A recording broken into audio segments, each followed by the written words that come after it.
So I read 119 books in 2021, and coming up are my 5 favorite novels from that list. Welcome to Books and Big Ideas, what I'm reading, what I'm thinking about, with Joel Wentz. All right, so as I mentioned, I read 119 books in 2021, which is last year as I'm recording this. And out of that 119 books, just a couple numbers to break it down, out of that 119, 33 of them total were published in 2021. And then also out of that 119, 42 of them were fiction. So what I wanted to highlight is the overlap of the Venn diagram there of these are my 5 favorite novels that were published in 2021 that I read. So hopefully that's specific enough. I'm going to do a couple different videos. I'm going to do my favorite novels, my favorite nonfiction, and then both of which were published in 2021, and then my favorite of the rest. So here we go in a couple minutes. My 5 favorite novels in no particular order, except I'm going to save my most favorite one for last. So first is Honeycomb by Joanne Harris. This one came completely out of nowhere for me. I was not familiar with her. I had not read, she's a well-established writer, but I hadn't read anything else by her in the past.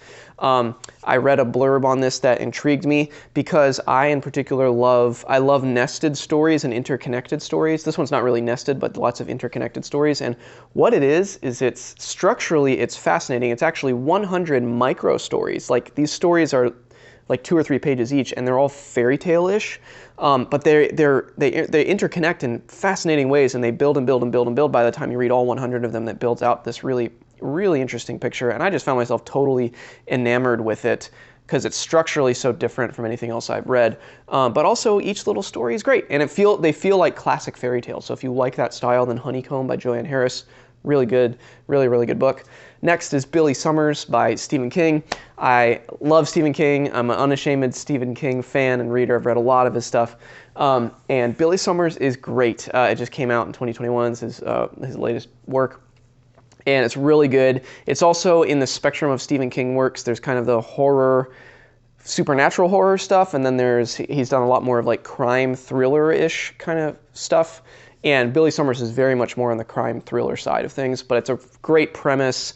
I recommend knowing nothing about it when you go into it and just enjoy the ride.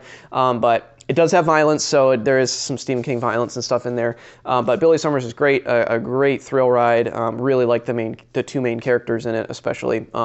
Easy to recommend if you like Stephen King. Number 3 is a pretty epic book called Great Circle by Maggie Shipstead.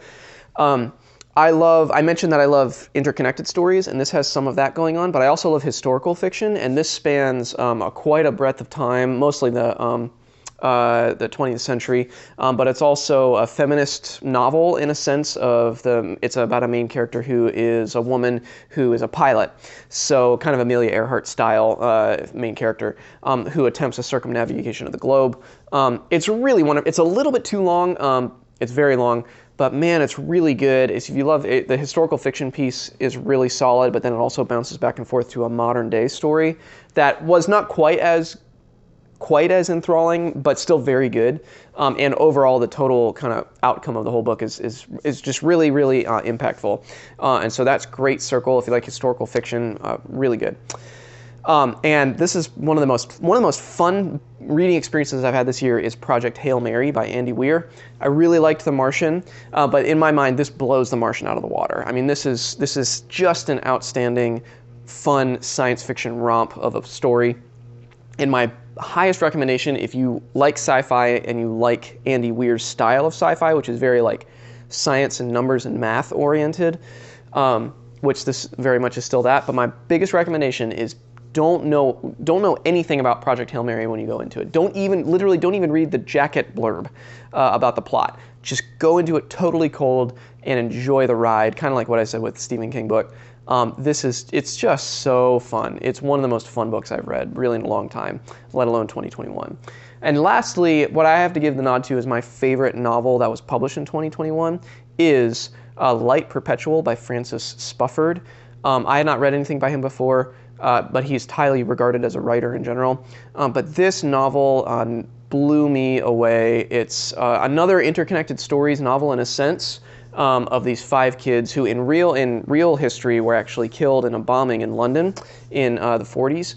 but in his alternate history here, he pretends that that didn't happen and how they went on to live their lives through the rest of the century. And so they're interconnected in some ways in that, but it's beautifully written and it's emotionally just a devastating in a good way. It also interacts with some spiritual faith themes. That's not heavy-handed, but is really meaningful. And in all told, the story of reading Light Perpetual for me was extremely emotionally satisfying, and the ending landed in a powerful way. And it also just gave me a sense of an appreciation of the gift of life. And so I loved Light Perpetual a lot, and I would highly recommend it by Francis Spufford. So those are my 5 novels published in 2021 that I read this year that I loved. Maybe even one of those or a couple of those sound good to you, and I wanted to highlight them here because year-end lists everyone loves those. So if you found something here that you enjoyed, or if this made you think of another novel that you want to recommend, I'd love to hear about it. Post it below, and check out my other videos of my favorite books from last year. Thanks for watching.